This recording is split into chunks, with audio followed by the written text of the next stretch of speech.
Level 1 nakataas pa rin.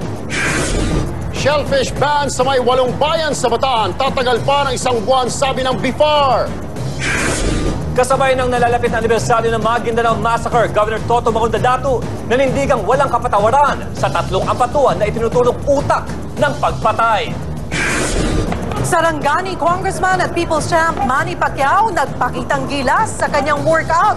Boxing fans ni Pacman matyagang naghintay mula umaga. Mapanood lang siya sa Texas. Record-breaking 375 million pesos na jackpot sa 655 Grand Lotto. Bobulahin na ngayong gabi. Pila sa lotohan silipin.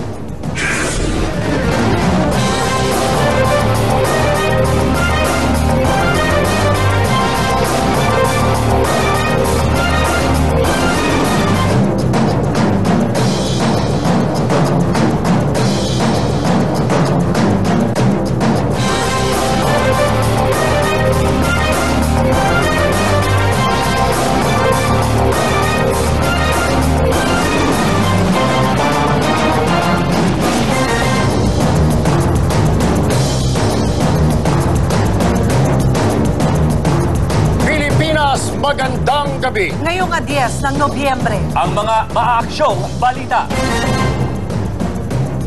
Sa Calabozo ang landing ng babaeng umano'y ng 11 sa may 600 kotseng nirenta niya pero napunta sa sanglaan. Ang problema lang, posible siyang makalabas matapos payagan ng korteng makapagpiyansa. Narito ang report.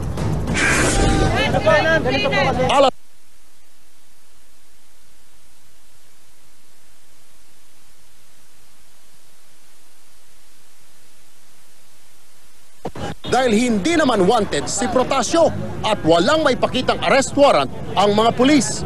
Si Protasio ang sinasabing nanloko sa mahigit 50 may-ari ng sasakyan. Ang racket niya, magrerenta ng mga sasakyan at magbabayad ng mga post-dated check. Pero tatalbog lahat ang mga ito. Tinatayang aabot sa 600 sasakyan ang natangay umano niya. Sa protective custody ng Police Community Precinct 1 sa Pasig, nag-overnight si Protasio. Protektahan namin yung tao dahil wala pa namang sinasabing batas na may kasalanan na siya nagawa. Alas 2:20 dumating si Pasig Police Chief